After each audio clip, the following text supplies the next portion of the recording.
But I can guarantee you, many preachers today, many pastors are not rebuking folks. That's why we got so much sin in the church and so much mess and so much misrepresentation of who Christ really is. And that's why a lot of folks in the world, sinners, don't want nothing to do with the church because they see the mess in the church. And ain't nobody appearing from the pulpit to the door seem to be wanting to get it right. We are too, in this day that we live, leadership is too soft. We don't want to offend nobody. Listen, I will offend your butt at the drop of a hat and go home and go to sleep. Because I'm not going to be eternally accountable to you. I'm going to be eternally accountable to God. And whether you like what I say or not, that's between you and God. You're not going to get me to become a third party of that. I'm going to do my job. I don't have a problem with offending folks. Because the devil ain't got no problem with offending me. When you come up into the house of the Lord sinning and don't want to get it right, that offends me. It offends my God.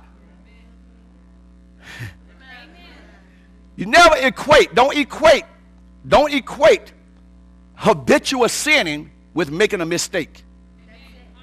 That's a deception of darkness. And folks always want to excuse, well, I made a mistake. No, you are habitually sinning. You practicing this. This is a part of your life.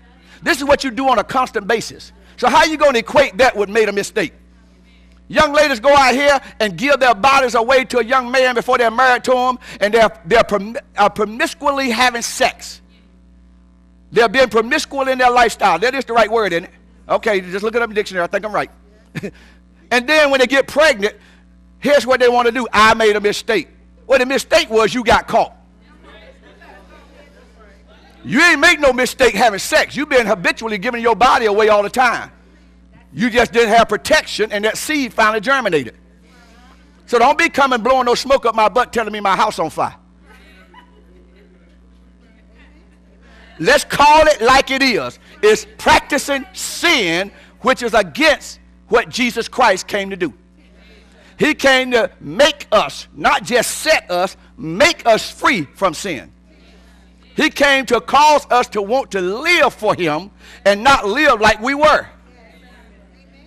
So Peter had this hang up. He wanted to be associated with the Jews because they were of his genealogy. So he wanted to hang out with his people, knowing that they had a problem. And instead of him being a leader of the church dealing with their sin habit, he condoned it by going along with how he felt about certain things. He should have fasted and got before God and got clean himself. And then he should have went back before those that he's called to minister to and said, that's wrong. You can't be trying to legalize salvation. So Paul got wind of it, and Paul said, I'm going to deal with it. See, you still got some modern day Pauls. I'm one of them. I deal with it. Bishop Woo Woo and Pastor Tutu and Apostle Goo Goo, they can dismiss it. I'll deal with it.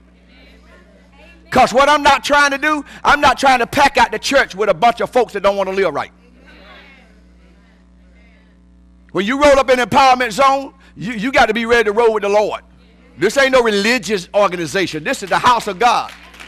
And you got to want change in your life. You got to be willing and ready to hear the word and let the word clean you up. Because Jesus said, now are you cleansed by the word. The word clean you up. Not a long list of rules. I can tell you don't wear this and don't wear that and don't go here and don't go there, and all it's going to do is make your flesh mad, and you're going to go anyhow. You know how you deal with your parents when they told you not to socialize with certain folks. You did it anyway. Don't go to that place. You went anyhow. Because that's human nature that's sinful. Human nature that's sinful. God told Adam and Eve, don't mess with this tree. But because they were not perfect, they were innocent, but they weren't perfect. Innocent means they had never experienced sin. They were born innocent. They weren't born perfect. Jesus was the only one born perfect because he was not born of the seed of man. That's right. Amen. Amen.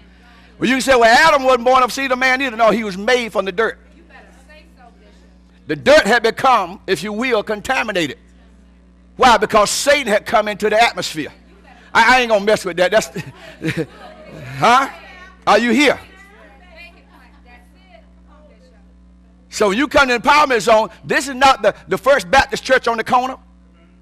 This ain't Second Pentecostal Cogent Church of God on the corner. This ain't the Third Presbyterian on the corner. This is New Beginning Empowerment Church, home of the empowerment zone, where you get a worship experience, but more importantly, a word encounter. You're going to encounter this word.